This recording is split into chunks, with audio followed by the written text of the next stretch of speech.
What's going on, guys? It's Trevenant Forest here, and today I'm very excited to bring you guys my preparation video for week 1 of the NPL versus Jolt and the token minorities, as seen right here, as he is the Toronto Staraptors. And we're both pretty hyped up for this match. He's looking for revenge after I beat him last year in the conference championship to go on to the NPL championship.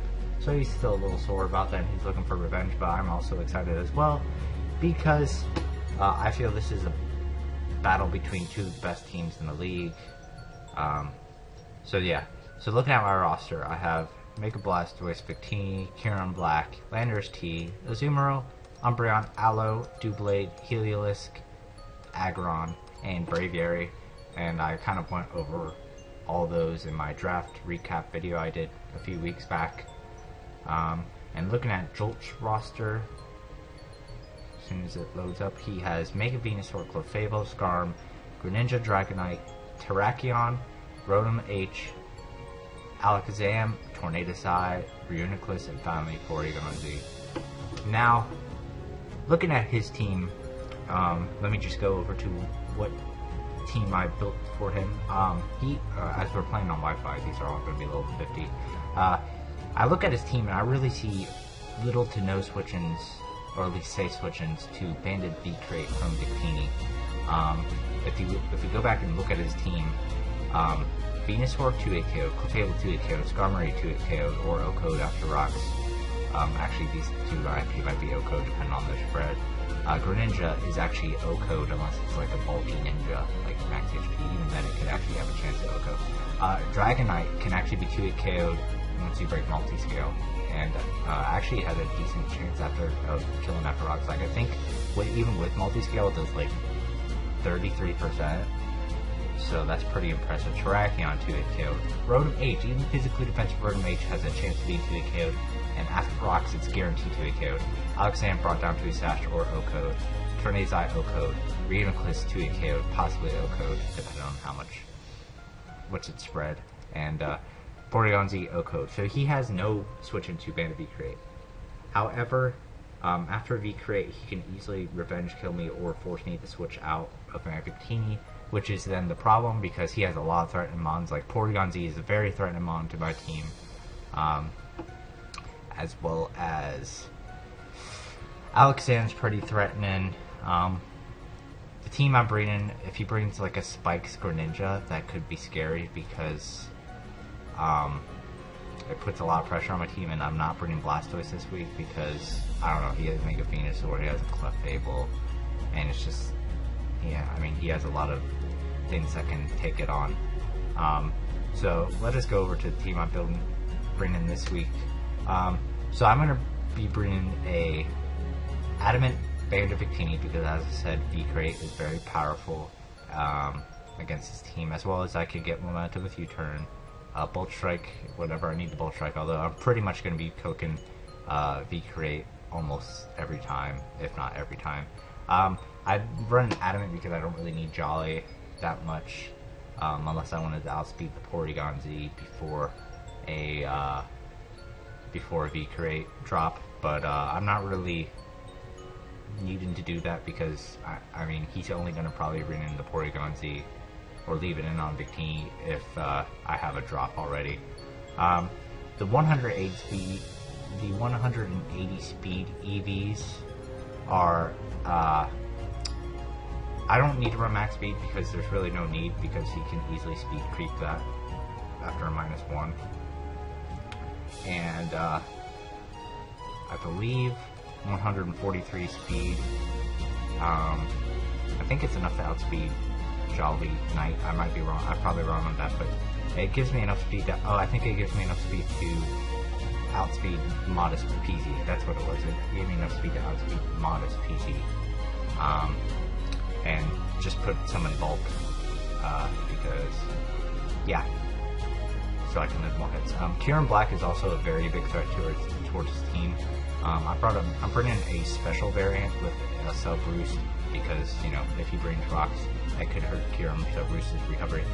Behind a sub, I can get off 3 hits, and nothing on his team really wants to take, look back at it, Ice Beam, Venusaur 2-hit KO, Clefable if it's physically defensive 2-hit KO, Skarm 2-hit KO, Greninja I think actually gets, it might live 2 Earth Powers, maybe not, Dragonite O-Code, Terrakion I don't think quite gets O-Code by an Earth Power, but it's really close, Rotom H O-Code, Alakazam 2-hit KO'd, Torn Eye 2-hit KO'd, Reuniclus, depending on spread, can be 2-hit KO'd, and Porygon Z is 2-hit KO'd, if not O-Code.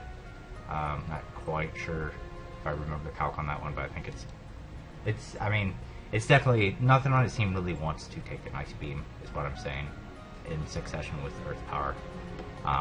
This speed gives me enough to outspeed Adamant Dragonite, and then the rest in bulk. Odd HP, so I don't take rocks damage, and or I get more than 4 rock switch-ins. Even though I do have leftovers, I'd rather have it odd HP still, and it does give me a nice amount of bulk. I decided not to go mix because I really didn't need it. Plus, that gives me more bulk on both physical and special. I don't have to choose which one I want to sacrifice. Next we have not Bandit, the Landorus T. This is kind of a weird spread. It has enough, I think, the 20 speed art, so I don't get sped crept by things like Mega Venusaur and Rotom H. I mean, I still could get speed crept, but I don't.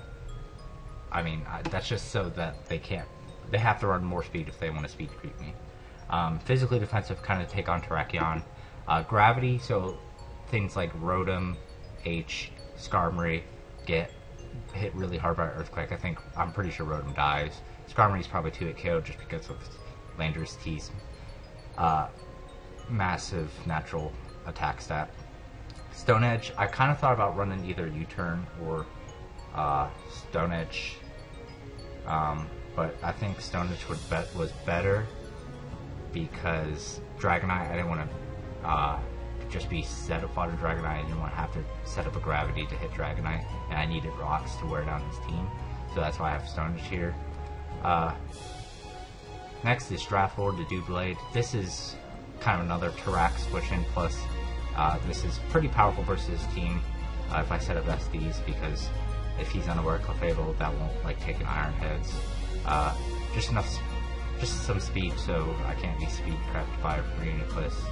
Just a little bit of physical bulk, so I can take Earthquake from Terrakion better. Next is Cholo Momola. Also, ignore the Skype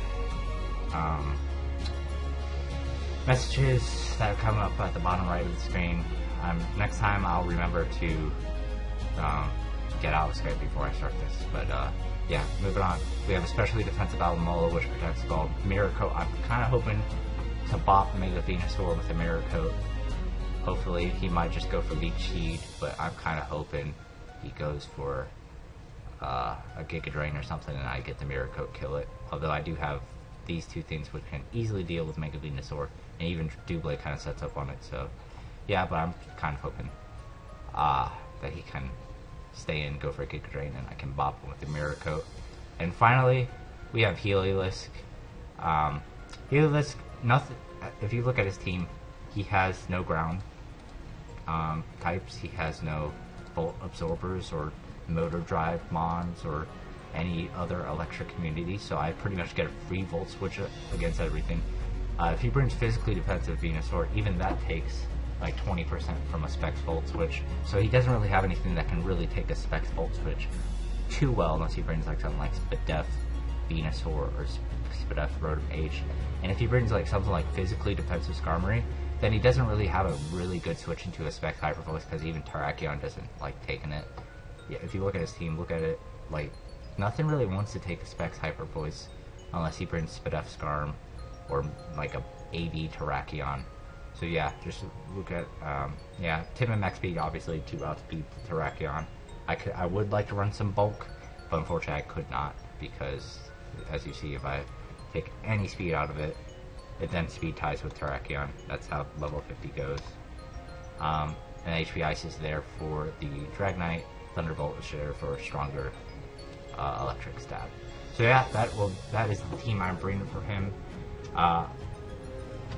So since this is the first one, I don't know when it's gonna go. I might put it up the day of the battle, the day after I get the battle up, which I'm planning on battling Jolt on a Monday. So this might go up on a Monday after I battle. It might go up the next day on a Tuesday. Battles go up Wednesday. So the schedule is these will probably go up a day or two before the battle goes up. And I'll try to get it up 2 days before, unless the battle happens like late Monday or early Tuesday. So that'll be the schedule for this. So I want to thank you guys for watching. If you enjoyed this video, please hit up that like button or that subscribe button. And I will see you next time. Peace.